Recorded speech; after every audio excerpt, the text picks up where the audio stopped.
салом тамошобинони гиромӣ, хулосаи хабарҳои муҳими 23 марти тоҷикистонро аз пойгоҳи хабарии бомдод бароятон пешкаш мекунем.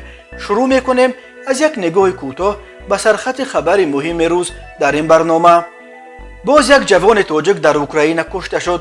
Умедҷон Давлатов амагӣ 23 сол дошт. қочоқи ду чархбол аз Тоҷикистон ба Қирғизистон, фурӯшанда номаълум. марзбонҳои тоҷик як марзбони қирғизро латукуб карданд. ба толибон ҳам дар кор нашуд. барканории Ҳамиди Хуросонӣ, як зодаи Паншер ки ба толибон пайваст. як сарбози эронӣ дар рӯзи иди Наврӯз сари қар 4 ҳамхидматашро кушт.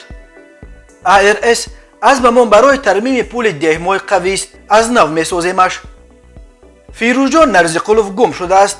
барои ёфтанаш кӯмак кунед. ва акнун тафсилоти хабарҳо.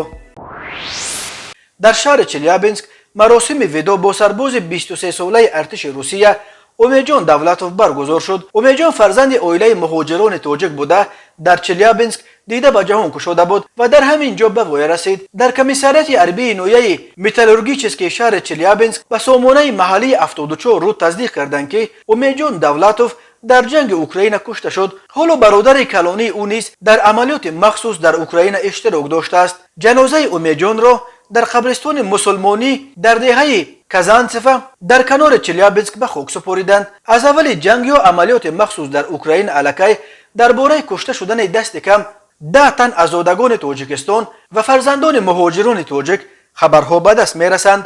аксари онҳо сарбозони қаторӣ буданд ва дар сафи артиши Русия хидмат мекарданд. Паша Айрумян, як дӯсти Умедҷон Давлатов ба журналистон нақл кардааст ки волидони Умедҷон аз Тоҷикистон анӯ соли 1992 ба Русия кӯчида буданд. падару модари ӯ 4 фарзандро ба вой расонданд. Умедҷон дар ноҳияи металлургически ба дунё омада ва мактаби рақами 74 ва сипас коллеҷи давлатии Уралро хатм кард. Умедҷон дар мактаби Юнус Метар таҳти раҳбарии мураббӣ Анатолий Геннадьевич гӯштини дзюдо машқ мекард ва дар бошгоҳи Рем 93 ба машқи ММА ҷангҳои бидуни қоида машғул буд. ба гуфтаи ин дӯсташ Умедҷонро баъди хидмати коллеҷ ба хидмати артиш даъват карданд. ӯ дар батальони разведка дар ноҳияи Чебаркули вилояти Челябинск хидмат мекард. баъди анҷоми хидмати ҳарбии ҳатмӣ Умедҷон дар артиш ҳамчун сарбози қарордодӣ монд. ӯ артишро хеле дӯст медошт ва хеле мехост дар артиш хидмат кунад. ба ҳамин хотир қарордод баст.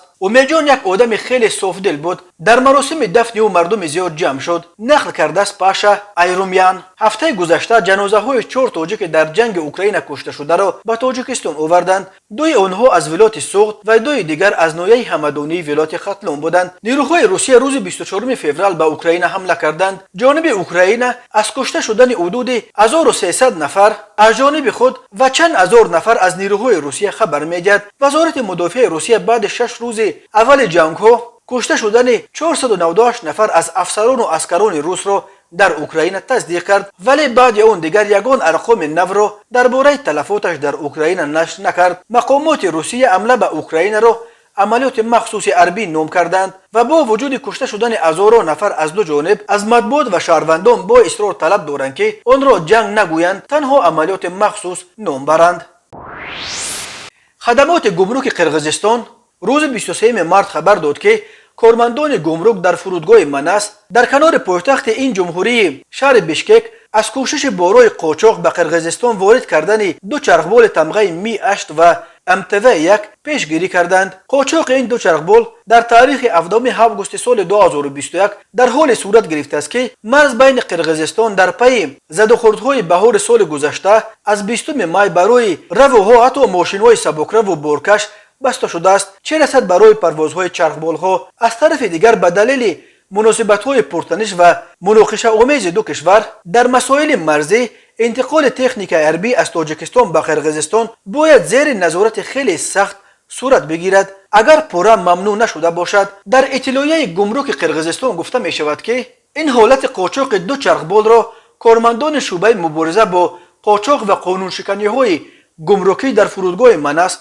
ошкор карданд. муайян карда шуд ки рӯзи 7 августи соли 2021 ба қаламрави гумрукии EAS дар ҷумҳурии Қирғизистон аз шаҳри Душанбе ҷумҳурии Тоҷикистон ба номи ширкати FSA чархболҳои Ми-8 ва МТВ-1 ворид карда шуданд. тибқи қонунгузории AIS هنگام وارد کردن مالها به قلمرو گمرکی AIS انجام عملهای گمرکی مربوط به انتقالهای بارهایی که باید از روند گمرکی گذرند پیش بینی شده است، ولی در مورد این چرخبال‌های ذکر شده از زمان رسیدنشان یگان عمل گمرکی انجام داده نشده است. ارزش این چرخبال‌ها $640,000 آمریکایی را تشکیل می‌دهد. حجم ضرر به دولت رسانیده شده 3,519,723.26 سوم را تشکیل داد. گفته می شود در خبر گمرک قرقیزستان گفت این حالت را در روی خط یگانه جنایت‌ها ثبت کرده مواد جمع شده را به دادستانی کل قرقیزستان سپرده است. قاچاق این دو چرخبال در حال است که روابط قرقیزستان و تاجیکستان بخصوص در یک سال اخیر دوران پرتنش را سپری میکند. در یک سال اخیر در نتیجه زد و خوردهای مسلحانه در مرز دو کشور دست کم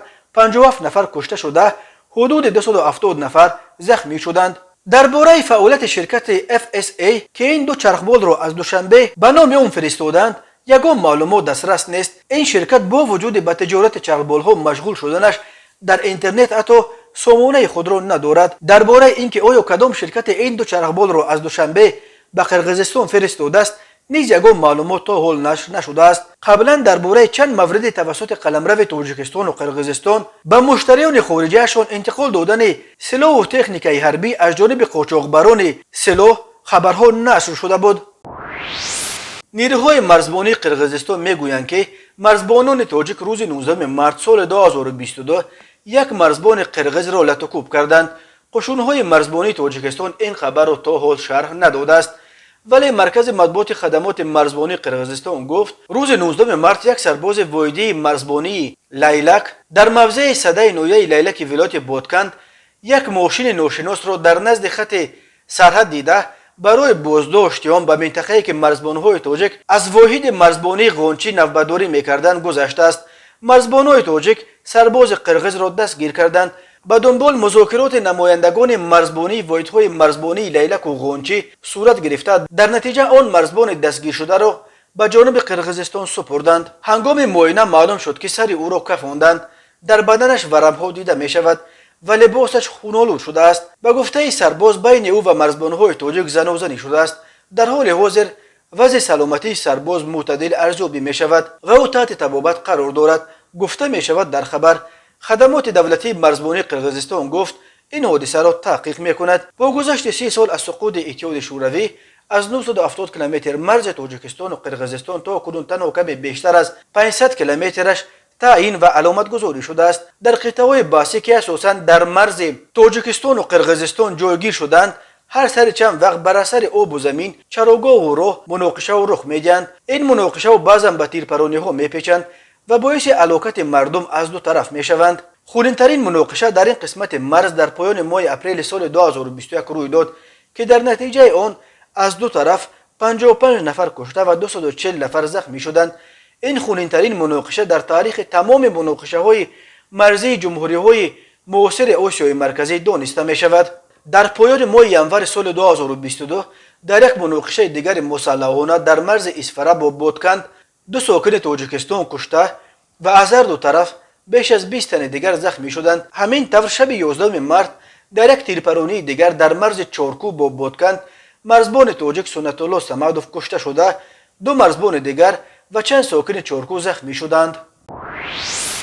سامانه سنگر تیجی که تحولات افغانستان را پیگیری میکند خبر داد که حمید خراسانی از مقام فرمانده امنیت ولایت پنجشیر برکنار کرده شده است. حمید یا عبدالحمید خراسانی از جمله آن زادگان انگشت‌شمار پنجشیر بود که با حرکت طالبان معامله کرد و به آنها در تصرف پنجشیر کمک کرده بود. اما مقامات طالبان گفتند که فرمان برکناری عبدالحمید خراسانی هنوز 3 ماه پیش امضا شده بود، ولی او همچنان خودسرانه کار میکرد. ابوبکر صدیق سخنگوی والی از سوی طالبان تعیین شده ولایت پنجشیر به سامانه سنگر گفت عبدالحمید خراسانی هیچ سابقه مجاهدی نداشت، یک فرد لوچ و دزد و رهزن بود و قبلا ضد امارت اسلامی حرفهای گفته بود که همه ثبت و معلوم مردم است. او از همان آغاز هیچگاه رسما فرمانده امنیت پنجشیر نبود و فرمانش نیز از سوی وزارت داخله صادر نشده است. بنا به اطلاع سخنگوی والی پنجشیر روز 19 مارس عتیق الله صدیقی رسما به عنوان فرمانده جدید امنیت این ولایت برگزار شده است. صدیقی به اساس مسئولان محلی پنجشیر و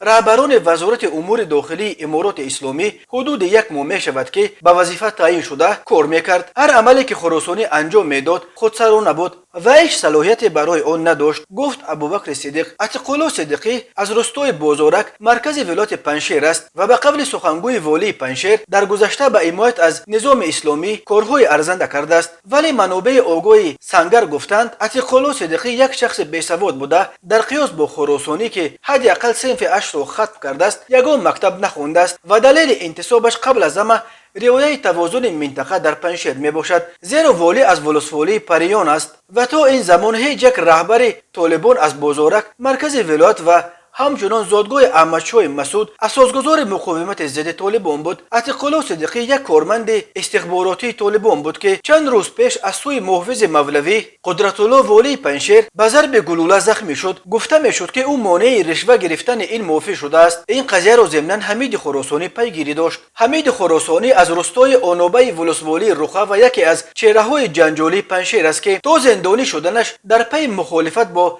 امرالله صالح، اون زمان معاون اول رئیس جمهور اشرف غنی، در کابل به کار و بار مشکوک نظیر دزدی و غارتگری مشغول بود. پس از آزاد شدنش از زندان، حمید خراسانی به کوه پنجشیر پناه برده با حکومت مرکزی مخالفت میکرد. سنگر می نویسد که او گاه علیه طالبان و داعش شعار میداد و داد پیروی از احمدشاه مسعود را میزد، اما با یک بار قبل از جنگ‌های پنجشیر صدایش از کنار طالبان و علیه مقاومت ملی بلند شد. پس از سقوط پنجشیر فرمانده امنیه ولایت تعیین شد، اما روزهای آخر آرامش را گم کرد، زیرا با والی پنجشیر مولوی قدرت‌الله وارد اختلاف گردید و یک مراجعتنامه ویدیویی نیز به مولا هیبت الله از والی پنجشیر در شبکه‌های اجتماعی نشر کرد که فردایش خبر برکناریش اعلان شد. حالا دقیق معلوم نیست که خراسانی بعد برکناریش کجاست و با چه کار مشغول است. آنچه به سنگر معلوم است وی در خانه خود و تحت مراقبت قرار دارد. تماشابینان عزیز، یادآور می‌شویم خلاصه مهمترین اخبار تاجیکستان را از پایگاه خبری بامداد تماشا دارید. برنامه را ادامه می‌دهیم.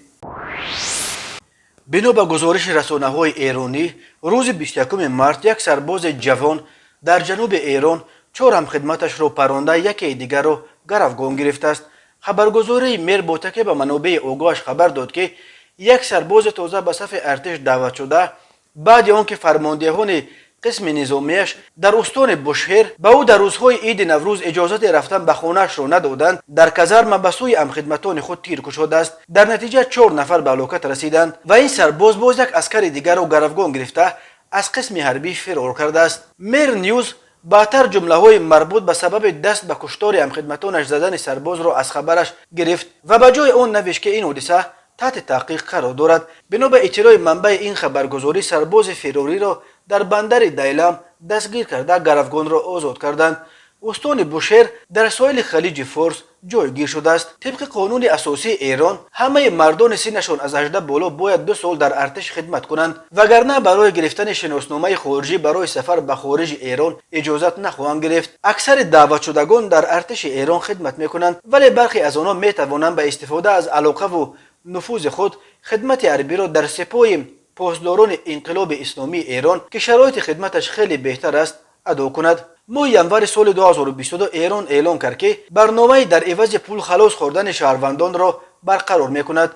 حجم مبلغ برای آزاد شدن از خدمت حربی در حجم از 10,000 تا 20,000 دلار مقرر گردیده بود که موج انتقادها را به بار آورد. منتقدان میگفتند در شرایط ایران که معاش میانه همگی زیر 200 دلار است، چون این مبلغ بزرگ را برای آزادی از خدمت حربی تنها فرزندان آدمان ثروتمند پرداخت میتوانند. در پی موج تنقیدها حکومت ایران این برنامه را الکی بعد 1 روز اعلان شدنش دیگر باره بیکار کرد.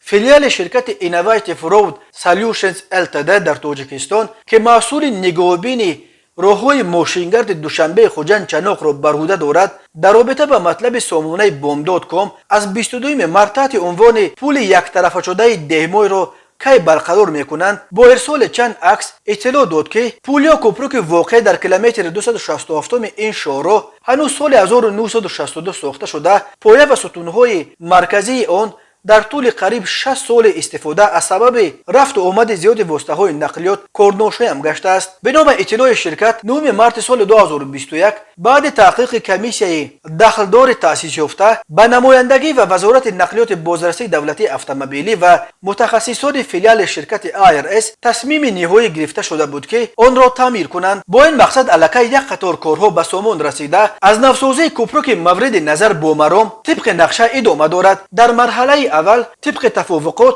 دیمونتاژ و جداسازی قطعات کوپروک مذکور از سوی شرکت وطنی روی وحدت عملی گردید. لوحه کشی و از نوسازی پول را شرکت معتبر چاینا روبت در سطح خوب و صفت بلند پیش برده ایستاده است. از نوسازی این پول عظیم خراجات زیاد را به دنبال دارد، اما عزم رهبرت IRS در رابطه با این مسئله قوی و نیتشان نیک است. حالا کارها با صورت ادامه داشته چند روز پس نصب پایه‌های کوپروک که قالب‌ریزی شدند شروع خواهد گشت.